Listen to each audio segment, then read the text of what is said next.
যুগাবতার শ্রী শ্রী ঠাকুর রামচন্দ্র দেব শ্রী শ্রী রাম ঠাকুরের 164তম আবির্ভাব তিথি পুজো 18-19 ফেব্রুয়ারি বেশ সমারোহের সাথে চতুর্থ বর্ষ পালন করল শ্রী শ্রী রাম ঠাকুর সেবা সংঘ জলপাইগুড়ি। রবিবার ও সোমবার বিভিন্ন অনুষ্ঠান সূচি অনুযায়ী কামারপাড়াস্থিত অগ্রসেন ভবনে অনুষ্ঠিত হলো এই আবির্ভাব তিথির অনুষ্ঠান। দূর দূরান্ত থেকে আসা ভক্তদের সমাগমের পাশাপাশি নাম কীর্তনের ধ্বনিতে অগ্রসেন ভবনের চত্বর দেবভূমির আকার নিয়েছিল। বিভিন্ন জায়গা থেকে নাম কীর্তনের দল এই দুদিন এখানে নাম কীর্তন পরিবেশন করে।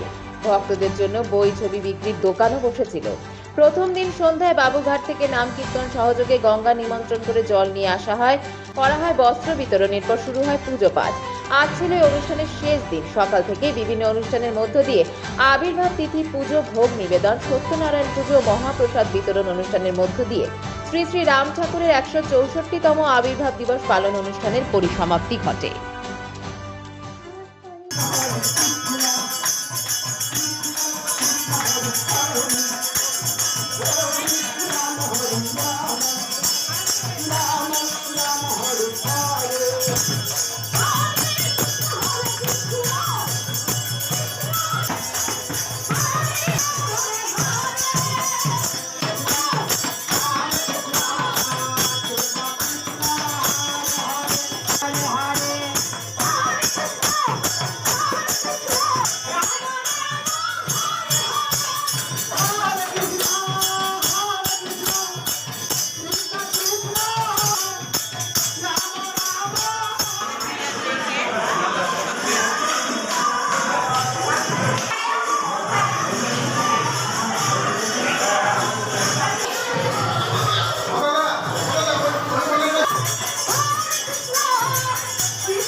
আমাদের আজকে যেটা হচ্ছে সেটা হলো আমাদের কৈবল্যনাথ তথা সত্যনারায়ণ শ্রী রামচন্দ্র দেবের 164তম জন্মদিবস আমরা জলপাইগুড়ি রাম ঠাকুর সেবা সংঘের পক্ষ থেকে আয়োজন করেছি। দুদিনব্যাপী অনুষ্ঠান চলছে, তারই নাম সংকীর্তন এবং প্রসাদ বিতরণ এবং সন্ধ্যা আরতি, সত্যনারায়ণ, এই অনুষ্ঠানটি চলছে।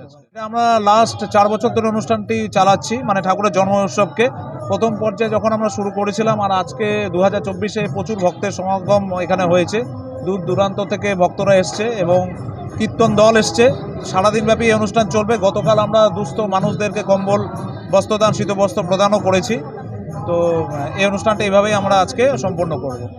শুরুয়াত যখন হয়, কারণ আমরা কিছু গুরু শিষ্য, গুরু ভাই এবং দিদিরা আমরা প্রথমে এই সংগঠনটা তৈরি করার চিন্তাভাবনা নিই এবং ধীরে ধীরে আমরা প্রত্যেকের সাথে যোগাযোগ সম্পন্ন করি এবং আমরা বাংলাদেশ এবং আমাদের যাদবপুরে যে কৈবল্যধাম আশ্রম, সেখানকার মহারাজের সাথেও আমাদের যোগাযোগ করা হয়, আমাদের সংস্থার যারা সিনিয়র গুরু দাদারা রয়েছেন বা গুরু বোনেরা, এবং ধীরে ধীরে আজকে আমরা অনেকজনে একত্রিত হয়ে এবং প্রত্যেকের এবং জলপাইগুড়িবাসীকে অসংখ্য ধন্যবাদ জানাই যারা প্রত্যেকের সাদর আমন্ত্রণের সাথে আমাদেরকে উৎসবকে আরও উৎসবমুখর করে তুলেছে।